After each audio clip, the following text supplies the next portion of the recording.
Welcome back to our series on historical figures who faked their own deaths. In part 1, we covered the psychology and basic methods behind death hoaxes. Now we re-diving into the absolute masters of this deadly game. People who pulled off fake deaths so convincing that they fooled entire civilizations and, in some cases, are still fooling us today. Let me start with the most controversial fake death in history, Jesus Christ.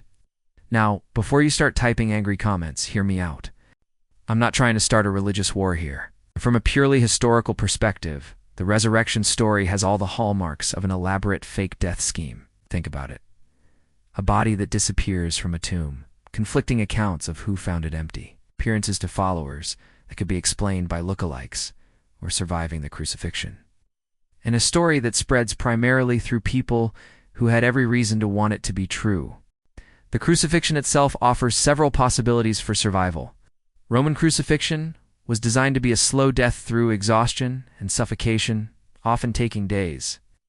But Jesus allegedly died in just 6 hours, which even surprised Pontius Pilate. Some historians have suggested that Jesus might have been drugged to appear dead, then revived after being taken down from the cross. His followers had hours to work with the body before burial, and the tomb was sealed for 3 days. Plenty of time for recovery if he had survived. Now, I'm not saying this is what happened. The evidence is thin, and the religious implications are massive. But from the perspective of someone studying fake death schemes, the resurrection has all the right elements. A body that disappears loyal followers, who control the narrative appearances that convince believers, but skeptics never see, and a story that serves the political and religious needs of the movement. But let me tell you about someone who definitely faked his death, and got away with it for years. Christopher Marlowe. It's the English playwright who supposedly died in a tavern brawl in 1593. The official story is that Marlowe was killed in a fight over the bill at a boarding house in Deptford. But here's where it gets suspicious. Marlowe was a government spy who had been accused of atheism and sedition, charges that carried the death penalty in Elizabethan England. The circumstances of Marlowe's death are sketchy as hell. He was supposedly killed by Ingram Fraser, who claimed self-defense and was pardoned just weeks later. The other 2 men present were also government agents. The coroner's report describes the fatal wound as being over the right eye, but it's vague about the details. Most importantly, Marlowe was buried immediately in an unmarked grave, which was unusual for someone of his social status. Here's the really interesting part. Some scholars believe that Marlowe didn't die in 1593, but instead faked his death and continued writing plays under the name William Shakespeare. Think about it. Shakespeare's first plays appeared right after Marlowe's supposed death, and they show an intimate knowledge of court politics, classical literature, foreign languages that would be unusual for someone with Shakespeare's documented background. The Marlowe-Shakespeare theory is controversial and most scholars reject it, but the timing is suspicious as hell. Marlowe was facing execution for atheism and sedition. He had connections to the intelligence service that could arrange a fake death, and his supposed killer was pardoned with unusual speed. If you were a brilliant writer facing death for your beliefs, faking your death and writing under a pseudonym would be a pretty smart move. Now let me tell you about someone who used fake death as a military strategy. Alexander the Great. Wait, you're thinking Alexander died in Babylon in 323 BCE? And his death led to the collapse of his empire. But here's the thing. There are persistent legends throughout Central Asia and India about a great conqueror who looked suspiciously like Alexander and who appeared in various regions decades after his supposed death. The official story is that Alexander died of fever in Babylon at age 32, possibly from malaria, typhoid, or poison.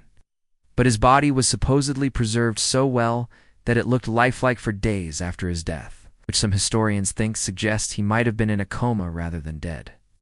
Ancient medical knowledge was limited, and people were sometimes buried alive after being mistaken for dead. More intriguingly, there are legends from Afghanistan, Kashmir, and even Tibet about a great king called Iskandar, or Sikandar, who established kingdoms in these regions. Some of these stories describe a conqueror who looks like Alexander and who appeared in the decades following his supposed death. Could Alexander have faked his death in Babylon to escape the political chaos of his collapsing empire and continued his conquests in disguise? The evidence is mostly legendary, but consider this. Alexander was facing revolts from his own troops, assassination attempts from rivals, and the impossible task of governing an empire that stretched from Greece to India. If anyone had the resources, intelligence network, and loyal followers needed to fake his death and disappear, it would be Alexander. But let me tell you about the most successful fake death in European history, that of Sebastian I of Portugal. Sebastian supposedly died at the Battle of Quibir in Morocco in 1578, but his body was never found. For decades afterward, pretenders claiming to be Sebastian appeared throughout Europe, and some of them were convincing enough to gather significant support. The real Sebastian was a religious fanatic who led a crusade against the Moors in North Africa. The battle was a disaster. The Portuguese army was slaughtered, and Sebastian disappeared in the chaos. But here's the thing. Sebastian had no heir, and his death led to Portugal being absorbed by Spain. There were powerful political incentives for people to believe he had survived. The most successful Sebastian pretender was a man called Gabriel de Espinosa, who appeared in Spain in the 1590s claiming to be the lost king. He was supported by high-ranking nobles and even some members of the Portuguese royal family. His knowledge of court secrets and royal protocols was so detailed that he convinced many people who had known the real Sebastian. Espinosa was eventually executed, but not before his case had destabilized Spanish rule in Portugal and inspired a nationalist movement. Whether he was really Sebastian or just an incredibly talented imposter, his fake survival story had real political consequences that lasted for decades. Now, here is what is really fascinating about these historical fake deaths. They often succeeded because they served the psychological and political needs of the people who wanted to believe them. When a beloved ruler died, people needed to believe they might return. When a hated tyrant died, people needed to believe they were really gone. The fake death stories that lasted were the ones that gave people what they emotionally needed. But the most elaborate fake death scheme in history might be that of Anastasia Romanov, the youngest daughter of Tsar Nicholas II. The official story is that Anastasia was killed with the rest of her family by Bolsheviks in 1918, but for decades afterward, women appeared claiming to be the surviving princess, and some of them were convincing enough to fool people who had known the real Anastasia.